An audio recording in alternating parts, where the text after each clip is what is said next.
Good morning, everybody. I got my coffee, I got my vape. Let's talk a little.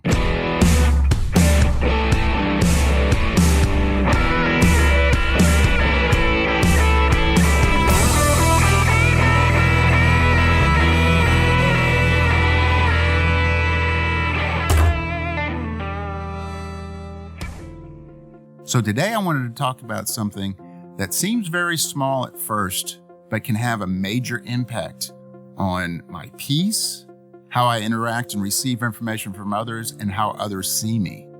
I like to refer to it as the mirror effect. I first learned about this concept in a book that I read many years ago called The Mutant Message Down Under by Marlo Morgan.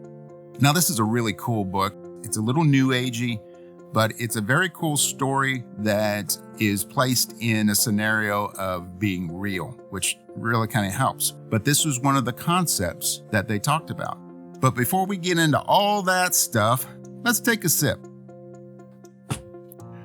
Okay, before we get into the meat of the thing, I wanted to pose an exercise for you. And I would suggest doing this, stopping the video, sitting down with a piece of paper and a pencil or a pen or however you write things down and make a list.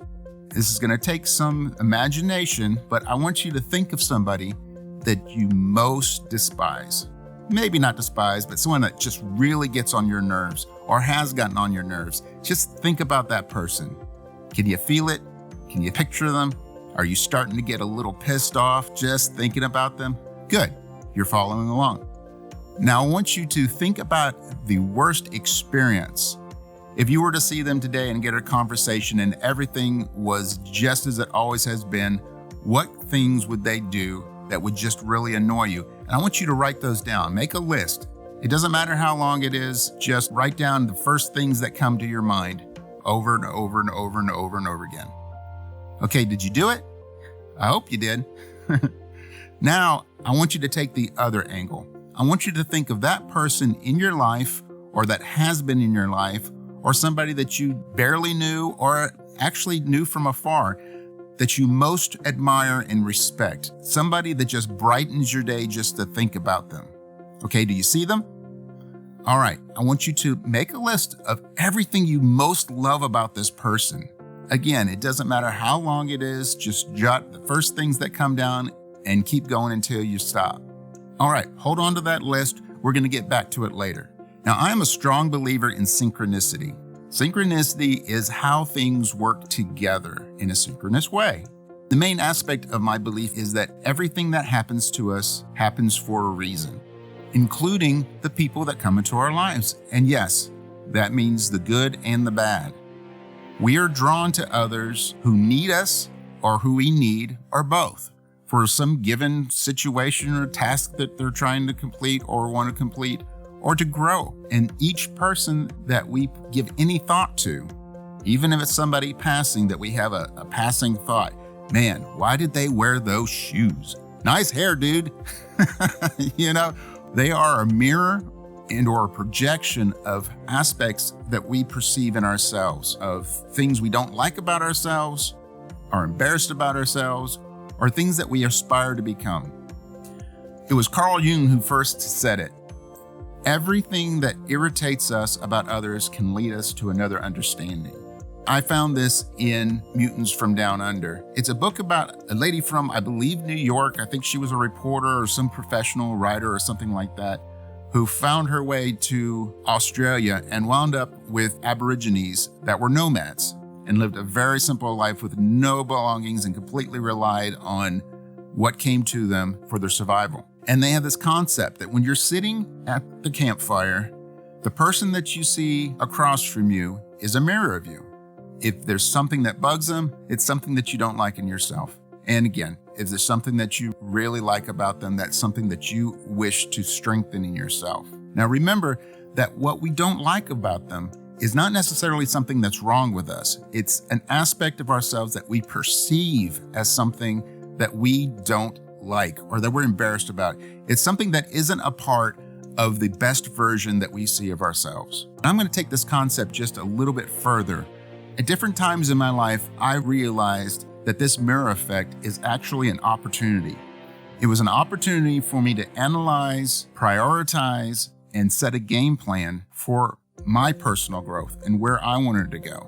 And it was a lab situation where I could discover things, I could test those things, and I could practice on a regular basis. I want to tell you a story about somebody that I used to work with. We're going to call her Jan. Jan was a great person, is a great person, and actually became one of my closest friends at work. But when we first met each other, that wasn't the case. Have you ever had that person that for some reason, everything they do just bugs the hell out of you, and vice versa, everything that you do bugs the hell out of them? Everything you say, they contradict. Everything they say, you just dismiss. And you are constantly getting in arguments about the stupidest things. Well, I hate to use the word because it's become really cliche, but you trigger each other. Well, that was the way it was with Jan. We got in such stupid, drawn out arguments. It got so bad that the people around us would actually stop us and comment about how stupid this was. So after one of these episodes, I went back to my office and I got to myself and I started thinking, okay, I believe in synchronicity wholeheartedly. I believe that people are brought to you for a reason. So what reason is Jan brought into my life right now? I know it's not to make my life worse. I know it's not to irritate me. And it's definitely not for me to make her life worse. But that was my first thought. My first thought was to just piss me off on a regular basis and ruin my day. But that's not the case. I started thinking about what I didn't like about her. I started making that list. What I didn't like about her, what happened in this last situation that she did to piss me off, what I did to piss her off, and then it came to my mind about this mirror effect. And what that led to next is what could I learn, or what am I supposed to learn from this situation? This is the process that I came up with, and I try to use this on a regular basis. I'm not always successful. There was another person that I worked with that I just had to get to the point where we both realized that we're never going to see eye to eye. We're never really going to like each other. Although I did see him with his daughter, and he was a totally different person, and I gained a lot of respect for him. But after it's about 7 years, I think we both just got to the point with we're not going to be friends, but we can still not be enemies, and we cannot trigger each other. I respected him a lot because I could tell that he was doing the same thing. So we never did become really close. We never did become friends, but that was okay. I just wrote it off. Not everybody's going to like me. Who cares? So before we get into the process, let's take another sip because I need some Java. So back to it. We're talking about Jan, and she is a person that was brought to me to help me to grow, and actually for me to help her to grow as well. And that's what happened. After each encounter where I lost my peace, I made a list, mostly in my head. I didn't write it down, but I think I might have actually written it down the first time. I didn't have to put that much into it. I thought about the argument that we had. I thought about what led up to it in the conversation. And I thought about what irritated me about that situation. What irritated me about Jan? My next thought was, what was her motivation? Was she just trying to piss me off? Was she having a bad day? She was going through a lot of turmoil in that particular period. Self-doubt, problems at home, problems with life, just struggling, a really negative life view. I think she actually wanted somebody to fight with, just so she had the feeling that she was actually able to affect her life in any way. And then when I thought about those things that she said, especially the things that kept coming up, my next thought was, what in me do I feel the same way about? And you know what? That wasn't easy to do, but it was eye-opening because I started thinking, okay, well, I do that. And oh man, I feel the same way. I feel really embarrassed, or I hate that. Or I walk away from a situation and I'm actually talking to myself because I just feel so defeated because I allowed this to happen, or I responded the wrong way. Now, it's really important at this point to remember to forgive yourself. Don't be critical of yourself. That's not what this is about. Give yourself the grace to realize that everything you do and say is the best that you can do with what you have in what you know at that particular moment. Forgive yourself and move on. That's very important. Stop that little voice. If that little voice is saying, hell yeah, you're an, what do you think? Blah, blah, blah. Then one technique that I use that I learned from another book that I talk about, Little Voice Mastery, is I ball up my fists. I don't actually scream out loud, but sometimes I have. And I just scream in my head as loud as I can, shut up! And momentarily that will stop. I'll talk about that process in another Coffee with Phil. Okay, so I've identified what about her that I don't like and what about me that I feel the same way and can relate to. Well, the next thing I did is I made another mental list of what that I did seemed to irritate her, because you can't have a conflict that's one-sided. So I started listing, I did this and she responded that way, so I believe that irritated her. Thinking about her motivation, I could see how the things that I did would have triggered her. And then I think about what was my motivation in those situations. That's really huge. Do you know what? I know we just took a sip, but I'm ready for another one. So I've got a list of her stuff. I got a list of my stuff. And then I start thinking of, first of all, what could she have done differently that would have triggered me? And I think about, well, what could I have done differently? This is important for this process because it gave me hints to my habits in places that I could start working. I identified those things. I prioritized those things. What of those things can I have the most control over or hurt me or get in my way the most? And I would make a game plan then to start working on those. Start thinking about how to change my thought processes. Practicing, which is great when I was with her.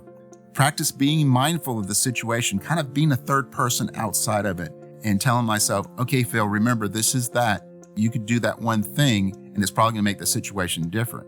And sometimes it didn't, especially at first, because one thing, she wasn't on board with this. She knew nothing about it. But the more I would do that, I started to have little wins. And those little wins I celebrated, and it let me know that, hey, I'm on the right track, and it gave me empowerment. Now, I didn't try to do everything at one time. That is just overwhelming. It was one thing at a time, one thing at a time. I would work on that one thing. I would go back. I would analyze how that situation went. I would tweak and readjust, and I'd be ready for it the next time. I kept doing this, and eventually, you know what? She started to recognize that there were times where she baited me or that she was expecting me to react a certain way, and I didn't. I actually kept my peace. I may have smiled. I may have sympathized with her, or I may have just gone on about my business and ignored it. That kind of pissed her off sometimes if she was looking to pick a fight, but she got to the point where she realized, hey, he's really trying. I think I'm going to try too. And this really worked out to the point where we both grew. All these little things that we were doing to each other that were perceived as attacks, they grew into strengths, and they bonded our friendship together and became strengths in our friendship. I saw her changing. Now, I'm not going to take credit for all of her changes. I don't think they all had to do with the situation, and I will never know because we've never really talked about that. But through her processes, I saw her grow into this very confident, happy, loving person where all the good points of her shined. And I very seldomly saw anything of that other person that I perceived as her.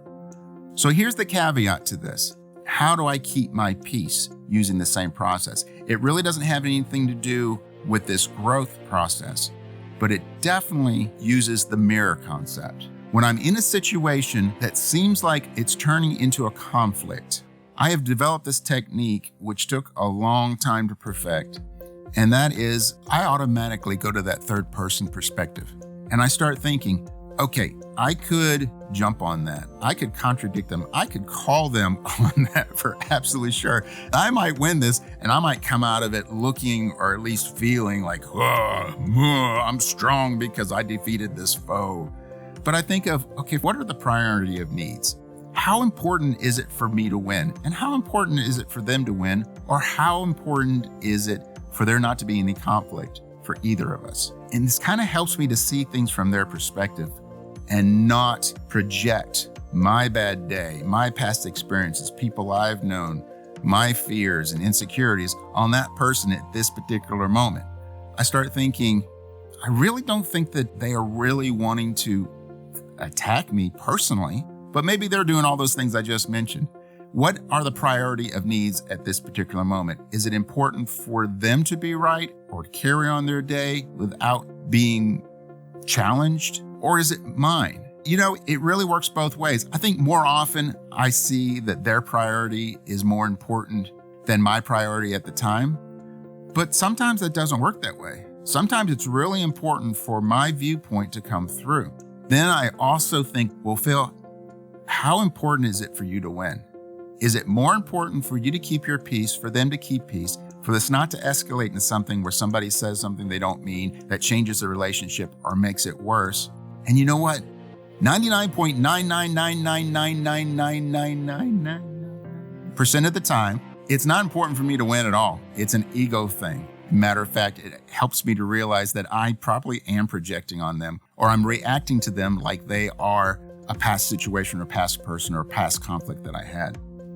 And you know what? If I didn't do it the right way, then afterwards I would think, again, what could I have done differently? All right, I'm ready for another sip. How about you?